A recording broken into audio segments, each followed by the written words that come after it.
That's why they call it brain. It's insane, just my lyrics aren't the cleanest. Well, fuck it, cuz I do what I like. I do what I like. I do what I like. Yeah. I do what I like. I do what I like. I do what I like. I do what I like. I do what I want. That's what we do here at the MikeyTMMA podcast. We do what we want. And you know what we want to do today? We want to talk about some fights. Shout out to Jacob Woloshin, by the way, for the track. Nathan Woloshin, Purple Cat Jane, for the beautiful, beautiful intro song. Thank you for letting me use it. By the way, guys, I have these awesome new effects that I just realized that I can start using, and add some more that I could use for that intro, but kind of ran out of time. Ooh, here, let's try it again. Let's get it. Let's get it right there. Let's see.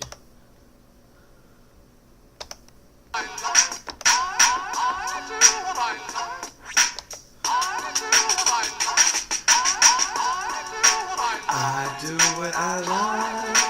I do what I like. I do what I like. I do what I want. Yeah.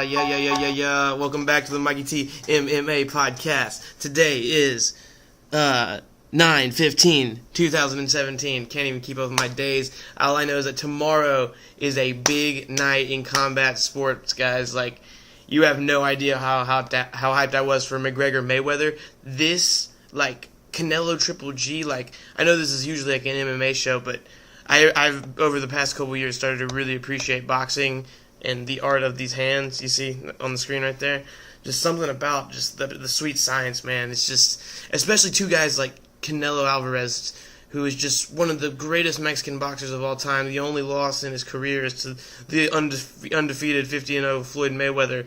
And Canelo-Golovkin, if you guys, a lot of people don't even know who he is, but he is by far the most dangerous middleweight in this planet. This is going to be one of the best middleweight fights of all time, which also segues into the second part of the show, which we're going to get into later, which is UFC Pittsburgh. Huge middleweight fight at the top of the card for the main event. Luke Rockhold versus David Branch. Winners right there in title contention. Rockhold is literally one, maybe 2 wins away from a title shot, but if he goes out there and beats the crap out of David Branch, and then by somehow the luck of God, Bisping ends up beating GSP and Whitaker, I would love to see Bisping retire, getting that opportunity to fight Rockhold and have in that trilogy. That would be a huge fight for the UFC. I actually think that fight is, at this point, is bigger than GSP Bisping. So there's just a lot of different options that can come out from this whole situation. And then also on the flip side, David Branch has a chance to really steal the show. I mean, if he's able to come out there and get his grappling to where he's in top position with Luke on his back, and Luke is great in scrambles and transition, and will catch even some very high-level black belts in submissions that you don't see coming. The what was it, the mounted triangle Kimura, I can't even remember what he did to Tim Bosch within like a minute, 30 seconds of the fight. Just unbelievable in transition. So I'm interested to see how Branch game plans for this fight. But before we get into all that, I just want to say thank you for guys for all the support and the first episode back. Been something I've been trying to do for a while. I finally got the computer. It's still not working fully, but I got these cool little effects now I can use. I think it's pretty cool. So we're making steps in the right direction. This is personally my favorite. The little birdie, and then bam. Wait. Bam. Yeah. That's how we do it here at the MikeyTMMA podcast. But where do I want to start? One thing I will say about Canelo Triple G, the pay-per-view numbers I'm interested to see. I've heard many things. People think it's going to break $1 million. I would agree. I'm gonna buy the fight. Get a couple people to pitch in. So we're definitely going to get it here. And we don't usually buy a lot of the big boxing pay-per-views. I think the only one I've ever bought before, or the only two I ever bought before, were Pacquiao Mayweather, and then Mayweather McGregor. Didn't actually buy that Mayweather McGregor one, but shh, don't tell anybody. Wait, I got an effect for that. Where'd he go? That works. Anyways, The pay-per-view numbers for Mayweather-McGregor still haven't really come out, per se. I've heard 6.5, I've heard 4.7 right there at the limit. Espinoza was on the MMA Hour, I think, talking about Dana was a little bit over-aggressive with the numbers, but all these numbers are compiling in from so many different avenues of pay-per-view purchase, so those things are going to trickle in for years to come. And then I think it broke the record in the UK, which was previously set by either Joshua and Klitschko or Mayweather-Pacquiao. I can't remember. One or the other. But interested to see how these pay-per-view numbers go, because I think Floyd and Oscar, who was obviously another huge Mexican boxer, did I think about 2 point something. If Gennady and Canelo can do over 2, I think it's already been an amazing year for boxing, but this will really put a stamp on it, especially if it's a barn burner of a fight. And I'm not saying that my boy Connor over here didn't show out, didn't impress me or do better than I thought he was going to do. I really hoped he was going to do better, but in reality, Floyd controlled that fight. Connor basically got a butt kicking. Now I'll be honest, I'm a really big Connor nut hugger, but he really did get his ass kicked. There's no other way to put it. About that, I think we're going to see something really different in this fight with Triple G and Canelo. The thing about Canelo is his methodical pace and just style, his ringsmanship. I don't know that many fighters have the ability to duck and move and slip and rip and fire off these combos. And he's not like overexerting himself. He's throwing 30, 40, maybe sometimes 50 punches around given the opportunity. In contrast to Golovkin, who will also just completely walk you down. But the thing is, the way that Golovkin hits, I'm not going to say that he looked great in his last fight. I honestly might have even scored it for the other gentleman. I cannot remember his name for the life of me. But it was a tough fight for Gennady. And this was coming off the knockout against Kell Brook and Daniel Jacobs, all these world-class guys who just... Golovkin just rearranged some of their faces. I mean, Kell Brook's face was never the same. When he fought Earl Spence Jr., I think he broke the orbital, either the same orbital or the one on the other side. And, man, that's going to be tough to come back from. Two completely, like, fractured cheekbones. Like, that's pretty tough to come back from. I'm Kell Brook's a world-class fighter, and I'm sure he'll be back. But in the meantime, we have something really special on our hands. Tomorrow night, guys. I wanted to do a quick little show. I was hoping to have a special guest on for you guys. I know you guys probably are tired of me sitting here rambling. That's a cool one. There we go. Probably tired of sitting here listening to me ramble. But I think tomorrow after the fights we're going to do, maybe even try to do like a live stream possibly on YouTube. Maybe not. We'll see how it goes. And if not, we'll just get a reaction video as soon as the fights are over. We'll react to UFC Pittsburgh. We'll react to Canelo. Just try to combine their names. Gennady, Canelo. And then, we'll just keep this thing going. I just wanted to put out a quick little video today just to talk about how I think the fight's going to go. Both in the main event of the boxing card and the main event of the UFC card, just to kind of wrap things up. There's still so many things to talk about with this Canelo Triple G thing. Like, when I watched Canelo fight Chavez Jr., for the whole time that the past couple of years when this fight's been brewing, I always thought Gennady was going to just end up steamrolling Canelo. And maybe not even steamrolling him, just landing barrages of punches with power and accuracy that Canelo has never seen before.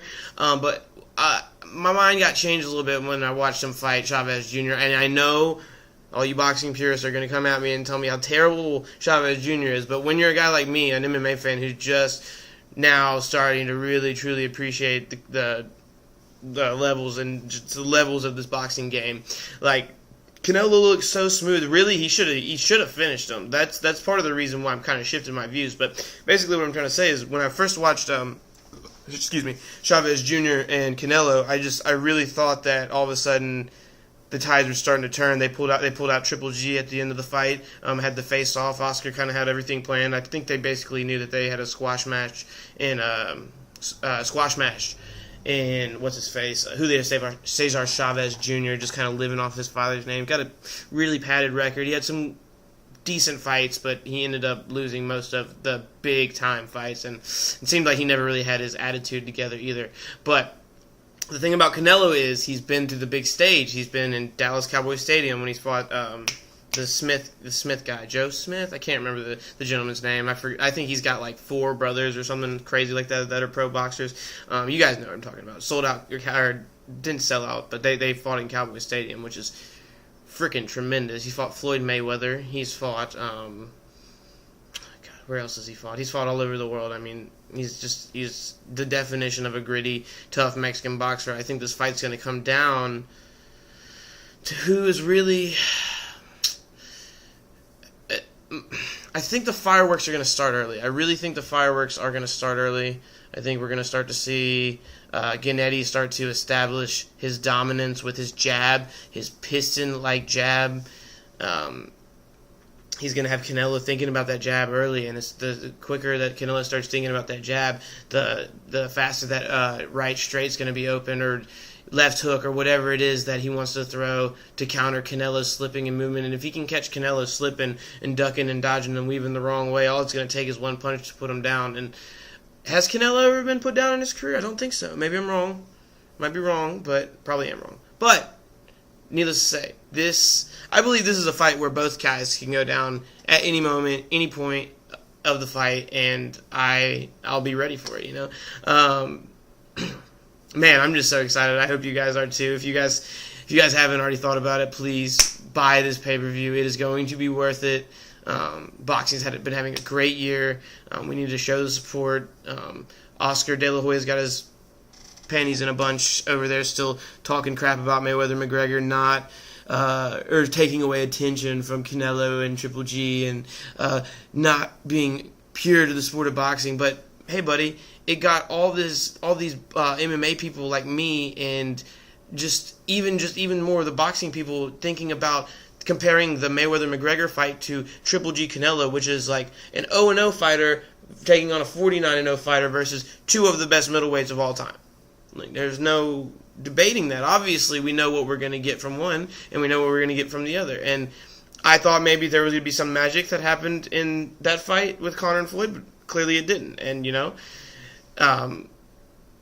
what are you going to do? Now we go and we watch the boxing match, because combat sports is great. That's the thing that Oscar doesn't realize. He's like sitting there crapping on Dana White and crapping on Conor. And, well, actually, he was pretty respectful of Conor. He said he was a fan, but crapping on Dana and this, that, and the other. And they have their beef and whatever. But, man, it's all the eyes on Mayweather and McGregor put more eyes on Triple G and Canelo. And I don't know how to say it any more plainly than that. I mean, I don't know what that guy's thinking, but, you know, cheers, Oscar. Do you, brother. By the way, I'm drinking Mio Energy mixed with a little water and a little bit of Gatorade. Because sometimes you're broke and you got to be crafty with it. So cheers, YouTubers, MikeyTMMAers.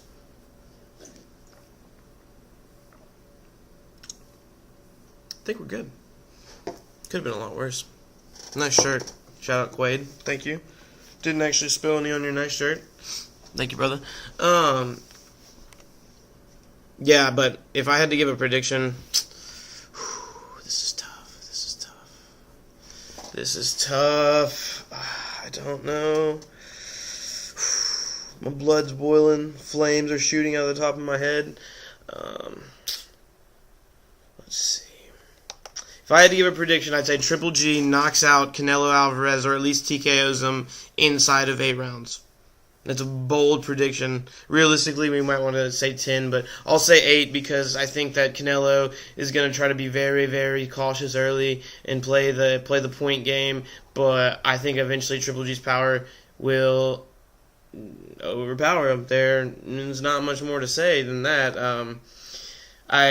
Like I said before, I thought Canelo had it. Now I start to realize all it takes is one of these bam, bam, bam, bam, jab, jab, jab, right hand, left hook. And Canelo's head could be bouncing off the canvas. I don't know. We'll see. It's going to be a great fight. Like I said, buy that pay-per-view. MMA guys, show the support to the boxing world. I feel like we're going to have some boxing fans that want to come over and maybe see Conor based on his antics and stuff. Watch maybe the Conor Nate 3 fight. So let's support them. Let's give them a yeah. Let's give them a wow. What else do we want to give them? Let's give them a punch to the face too, because MMA is obviously better. And let's give them a bam. And let's give them a birdie while I swiftly transition into UFC Pittsburgh. And I know we've had some late-minute replacements, kind of unfortunate. The second biggest fight I was looking forward to, the co-main event between Platinum Mike Perry and Thiago Alves, I believe, got canceled because, unfortunately, I believe, according to his team, Thiago Alves decided to stay home. He trains out of ATT, I believe, American Top Team in Florida, and they got hit pretty hard, obviously, by Irma. And so, prayers to everybody going through all the hardships out there. We wish the best for you guys. I wish I could just quit the day job and swim on out there and try to help. But you guys keep doing what you're doing, restoring my faith in humanity. And I really appreciate you guys doing that. But like I said, the show must go on. Alex Reyes steps up. He doesn't even have a Wikipedia page. I'm not sure what type of fighter he is. Let's check this out. So we got Luke Rockhold, David Branch in the main event, 5 rounds. So winner of that, if Luke wins, he'll probably just sit out until Whitaker's back, and then whoever wins, GSP and Bisping will fight Whitaker, unless something crazy happens, and I don't even know what's going to happen. But basically, Rockhold will probably win this fight and wait for his title shot. Ooh, I would also like to see him fight Weidman next. That would be fun. Settle that score. Even though that fight would be a lot more entertaining with the belts on the line, because those still could very well be the 2 best middleweights in the world. Chris has got some room to improve upon, but obviously so does Luke, since he just got knocked out by Michael Bisping and hasn't fought for a year. So, Mike Perry, Alex Reyes, middleweight bout between Hector Lombard and Anthony Smith. That's an interesting fight. Anthony Smith has devastating high kicks. Kamaru Usman fights Sergio Moraes. That's a great fight. Tony Martin versus Olivier Aubin-Mercier. Canada's own, Anthony Hamilton, Daniel Spitz. Christoph Jocko versus Uriah Hall. Are you kidding me? Can we get a bam for that? Can we get a thumbs up? Can we get a birdie? Can we get a wow and a yeah and a whoop? Christoph Jocko and Uriah Hall. And that's on the fight. That's on the prelims. That's amazing. Gilbert Burns, Justin Saga. This is a great card. I didn't even realize that. I would have loved to see that Platinum Mike Perry versus Thiago Alves fight, but honestly, I won't spend time looking into Reyes' record, but if Mike doesn't win this by knockout, it will be a disappointment for him, and I really hope he doesn't take a loss, because that would just be so dreadful. He would have much rather not taken the fight if that was the case. Man, so where do we want to start on this card? I didn't realize there was so much to talk about. We'll just start from the bottom down. Christoph Jocko versus Uriah Hall. Christoph Jocko, believe it or not, is the gentleman who fought David Branch in Branch's first fight in the UFC, and I believe Jocko was inside the top 10 at the time, which is probably what boosted David Branch so quickly up after his win over him coming over from the World Series of Fighting as the middleweight and 205-pound champ over there. So obviously he's got major credentials. He's got big wins over some big-time names in this sport. But Uriah Hall, he's just one of those guys who he seems to never show up in the big fights, except for the spinning back kick to Gegard Mousasi to flying knee. Still one of my favorite knockouts of all time. But then he got dealt with in the rematch. So, he kind of is just one of those guys who never shows up for the big-time fights. It's like it's all towards the end of The Ultimate Fighter, season 18, when he was coached by John or Chael. I can't remember. That season with John and Chael. But this is a good fight for Uriah Hall. Jocko coming off a loss. Pretty boring fight, nothing exciting. Uriah Hall, if he doesn't try to just get too flashy with it and pick his strikes and not just go balls to the wall with his crazy spinning wheel kicks and aggressive shots early, I think that's his fight to win. I could see him winning a decision. I could also see him getting him a nice little TKO if he can play his cards right. Tony Martin, Olivier Aubin-Mercier, Canada's own, once again is fighting Tony Martin on the prelims as well. I'm looking up Tony Martin. See, he's on a 3-fight winning streak over Johnny Case, Alex White, and Felipe Olivieri. Then he lost to Leonardo Santos, beat Fabricio Camos. Benil Dariush lost to Rashid Magomedov. So really, this guy was undefeated, 8-0 before he started fighting these killers. So he's got really good jiu-jitsu. So the thing about that is Mercier is also a really good grappler. So you know what? I'm feeling aggressive. I think I'm gonna go Tony Martin submission. We'll say towards the end of the fight. I see it being like a 3-round grueling war, and maybe Aubin has had a tendency to gas out in his fights, especially if there's any type of striking exchanges. Immediately starts to look for the takedown. So for that one, we'll say he gets a submission of the night, just something spectacular, because I don't really see too many other grapplers on the card. It should be a really fun night of fights. Justin Ledet is fighting a gentleman I've never heard, Zhu Ananwu. Ananwu? I don't know. Whatever. Kamaru Usman, one of my favorite up-and-coming prospects. Let's see what type of winning streak he has been on, because he has been one of my favorite fighters since he won the American Top Team versus Black Zillion season of The Ultimate Fighter. So he is 10-1, and he is coming off of, he hasn't lost since his second fight in his career when he got submitted in the first round. Since then, he's won 1 by TKO, 2 by TKO, 3 by TKO, 4 by TKO, 5 by submission. A decision to Leon Edwards. Oh, he submitted Haider Hassan. That's a legit ass win. Warley Alves decision. Sean Strickland win. Wow, man. Kamaru Usman, he's a killer, dude. I gotta see this cat he's fighting, because this guy could be in for a long night. Okay, Sergio Moraes, I've definitely heard him. He was on the Tough Brazil, maybe the one with Vanderlei and Chael. I'd have to look back at it, so let's see. He's a very accomplished jiu-jitsu player. Let's see.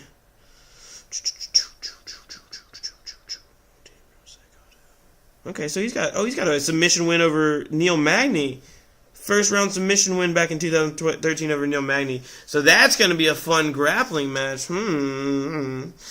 Actually, I feel like Kamaru is actually gonna beat him standing. If anything, we'll say Kamaru by decision. But once again, man, as long as he doesn't get caught up in the guard of Moraes or end up with Moraes on top of him, I think Kamaru can finish this with his hands. And if he doesn't finish it with his hands, I think his pace is gonna end up overwhelming this guy, and he's going to be thrusted into that top 10. I got to take a look at the top 10 of the welterweight rankings here in a second. I'm going to go ahead and do that real quick. Then the next fight on the card is Gregor Gillespie and Jason Gonzalez. I literally have no idea who those guys are, and I follow a lot of MMA, so sorry, guys. Let's see. UFC welterweight rankings, because we all know how much the rankings mean. Obviously. Alright, UFC.com. Good stuff. If you've never tried Mio Energy with Glacier Cherry Gatorade and a little bit of water, it's a great way to do your podcast if you're about that life. Mio Energy. If you want to sponsor somebody, MikeyTMMA. We do it big over here. We do it right. We do it proper. Let's see. UFC. Welterweight rankings. Let's get a bam.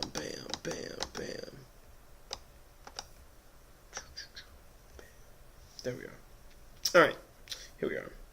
The welterweight rankings of the UFC. Tyron Woodley champ. Robbie Lawler. Stephen Thompson. Damian Maia. Jorge Masvidal. Dos Anjos. Cerrone. Condit, who's retired. Covington. Ponzinibbio.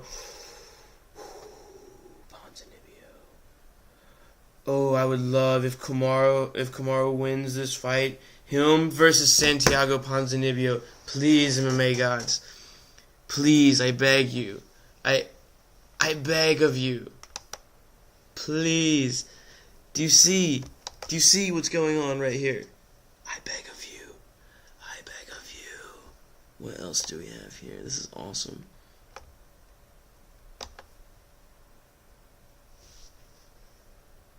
Dear Bruce Lee, please let Kamaru win by knockout, and then call out Santiago Ponzinibbio, please. I love these little effects. This is awesome. We still got some more fights to break down. Sorry, I got a little spiritual there, guys. I really want to see that fight. And if you don't, then get out of here, man. That fight's gonna be killer. So what do we have left here? So Kamaru Usman, Sergio Moraes. I'm gonna go Kamaru. Let's say here's my KO of the night. Where are we at? Kamaru Usman, first round knockout. I'll go under 4 minutes. Bang, bang, bang. Don't let me down, Kamaru. Let's go, American Top Team. Okay, next fight on the card. Hector Lombard, who's fallen off on tough times after he got his face kicked off by an old, decrepit Dan Henderson. Which, that same old, decrepit Dan Henderson went on to, in a lot of people's opinion, beat Michael Bisping. Now, I watched that fight several times, and believe it or not, I did somehow score it for Michael Bisping. And don't hate on me. I know his face was literally hanging off, but if you score it by the scoring system by which that we abide by, Bisping won the fight. I'm sorry. Dan Henderson had about 2-3 really good moments, and besides that, I mean, he got outboxed, and I'm amazed he hung tough with him for that long. I mean, I could even see. That's another one I know I referred to on the last one about my opinions on robberies and the Holly Holm JDR fight or GDR fight. I don't know, man. I don't know. That one wasn't a robbery though. Definitely not. Okay, let's see. The last fight on the card. Oh yeah, Anthony Smith versus Hector Lombard.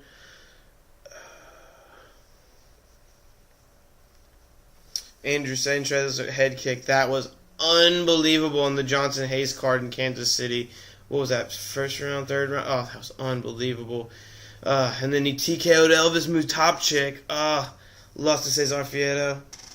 TKO Josh Neer, Brooke Jardine, all outside the UFC. Okay, so man, I'm gonna go with the upset here. I'm gonna go Anthony Smith. I'm gonna say that he TKO's Lombard. When I saw Lombard get TKO'd by Neil Magny, I just don't want to see him fight anymore, man. Like Magny, he's a very great fighter. Don't get me wrong. Neil Magny would just destroy anybody outside of the top 10 of the UFC. But Lombard, you're like a 185er, and you just got knocked out by Magny, who's a 70-pounder. Like, please retire. This guy might unleash some savage striking on him. We'll see. Maybe I'm wrong. We'll say Anthony Smith knockout. We'll go knockout second round. How about them apples? Wow. Yeah. And that leads us to the co-main event. We kind of talked about it. I kind of expect Mike Perry to just come in, do his thing. I mean, did you guys see what he did to Jake Ellenberger? Just standing elbow, and Ellenberger just goes flying backwards, and it was almost like in slow motion. That is probably still my knockout of the year contender in first place for knockout of the year contender, in my opinion, if you ask me. I don't know, man. You gotta if you haven't seen it, look up Platinum Mike Perry versus Jake Ellenberger KO. Oh God, it's I couldn't just watch that all day long. I say he's gonna come out here, and maybe the kid's game, and he'll get into the later rounds, and maybe he'll even be game enough to take him to decision. But I think this is going to be a card with a lot of finishes, guys, because there are some, not mismatches, but some questionable matchmaking in this fight. I mean, look at the main event. And then, obviously, Thiago Alves and Mike Perry would have been the most competitive fight on the card, if you ask me. But things happen. Fighters pull out. Thank God we got a last-minute replacement in Alex Reyes, so much respect to you. Senor Reyes, for stepping up.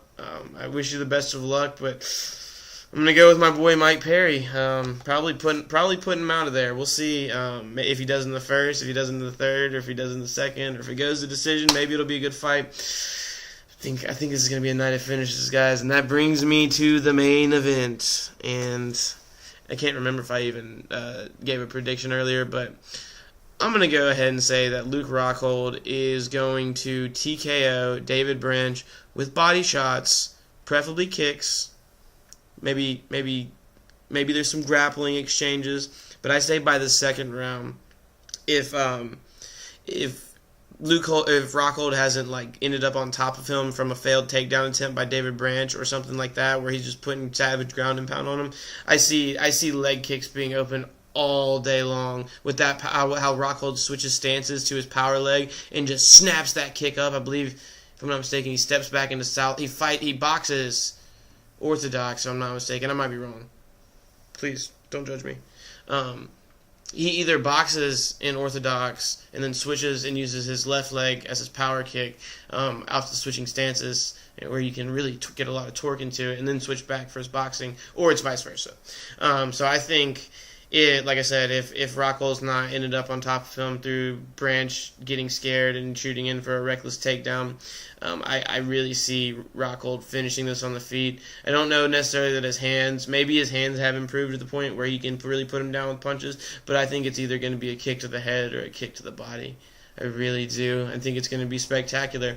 And hey, sometimes I'm right, sometimes I'm wrong, but either way, it's still MikeyTMMA. And that's really going to be it for as far as the breakdown for today's show. There is some really bad news I want to talk about. Obviously, we all know Jon Jones stripped of his title once again, and our hopes and our dreams as fans of the sport just continue to just have a dark cloud over it, rain on our parade. It sucks, and I know DC, I know he wants the belt because of the money. He wants the belt because of the money, but it really should be DC fighting for the vacant 205-pound championship versus either Gustafsson or Ozdemir. Let's say, I would like to, in a perfect world, see Ozdemir and Gustafsson fight at the end of this year, and then the winner of that fight DC for the vacant title. But obviously DC's going to be the champ now, so maybe DC needs to take some time off, deal with the obvious brain damage that he took from that, I guess you want to call him, juiced up. I mean, I know he popped for an anabolic steroid, and no, but of course the B sample wasn't a comeback positive. Do you see the flames over my head right now? I am furious just even thinking about this. I lost all faith in Jon Jones after he hit the pregnant lady and ran away from the scene of the accident. I mean, you can get in trouble doing cocaine, you can get in trouble drinking, you can get in trouble. The DUIs aren't cool, but it was like when you start cheating inside of the cage that all these guys put their lives into, that Daniel Cormier has put his entire life into. I mean, not into the cage, but into the combat experience himself. Like, he spent until he was 30 training for the Olympics, and then when that weight cutting disaster happened and he's made the transition to MMA, he became a great fighter. Daniel Cormier might be the greatest heavyweight or light heavyweight fighter of all time if it wasn't for these failed fights with Jon Jones. And to think that he was taking some the second time, and that I'm not saying he was taking some the first time, but the USADA wasn't around then. I mean, the questions just blow my mind for someone who was just literally the best of all time, and his redemption story just seemed perfect. It seemed like it was going to be that 30 for 30 in about 10 years where it's uplifting and it's a happy ending. But no, instead, like, shout out to Luke Thomas and the guys at MMA Beat. This is like Doc and Daryl. If you guys saw that ESPN 30 for 30, it's like for every great thing you do, for every 2 steps you take forward, you're taking 4 steps back by going and getting yourself in trouble. And you can say negligence, you can say cheating, you can say whatever it is. It's just he can't be the greatest of all time now because it tarnishes his legacy. I'm sorry. If he gets suspended for 4 years, you can look at his resume and say that, yeah, with the people that he's beaten and the way that he beat them, he should be the best fighter of all time, even if he never fights again. Now, we're obviously not sure what type of suspension USADA is going to give him, but we all knew that B sample wasn't coming back clean. For anybody out there, please leave a comment. Please leave a comment. Has anybody's B sample ever come back negative? I do not think it has. I really don't think it has. Like, why was this a thing that we were really, like, expecting to have happen? Like, come on, guys. Let's wake up. I'm sorry. I literally, you guys see this? I got flames over my head right now. I'm freaking out. I've kind of rambled for too long. 35 minutes. Shout out to my boy Evan Ross. Thank you for commenting on the last video. I'll try to keep it shorter. This one's a little bit 10 minutes shorter. We'll do a follow-up tomorrow night that might go a little bit longer for the hardcore fans out there. Miranda, thank you for commenting. But yeah, guys, this has been the MikeyTMMA podcast. I know this was kind of thrown together at the last minute. I didn't have my backup show up, so I love you, and that special guest will be on the program tomorrow. In the meantime, we're going to lead out with a little music from the one and only Jacob-Voloshin, if I can find it. Let's see what we got.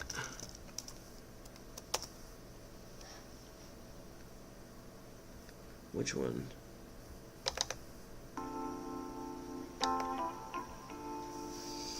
Guys, this has been another episode 2 of the YouTube channel. Actually, it's the third one, but we'll call this number 2 because this is the revamped MikeyTMMA. We're going to get the podcast set back up when I get my funds in order. I just want to thank each and every one of you for watching. It means so much to me to see all these people that I don't even know following me on my Facebook page. It's something I never really even thought could be true. And I just want to thank every single one of you. Hit that subscribe button if you want to see more. If not, thank you for watching. Hit that like button if you mess with your boy. And now enjoy the lovely words of Mr. Jacob-Voloshin. This game is retarded, quite the mental challenge. Better keep your balance, can't calibrate the talent. If I knew how to control myself, I never ever slow myself, and then I'd be bankrolling. I need 17 accountants, so until I prove them all wrong, I gotta finish business. Y'all should wait around, y'all got greatness to witness. Watch the clever kid called incompetent critics, while all the while I'll be busy marking MCs off my hit list. Big dreams, big dreams. I'm trying to make it, but I swear this shit isn't what it seems. Big dreams, big dreams. I'm trying to make it, but I swear this shit isn't what it seems. I got big dreams, big dreams. I'm trying to make it. Alright, guys, I'm gonna let you guys go. This has been another episode of the MikeyTMMA podcast, and we are out. Enjoy the fights.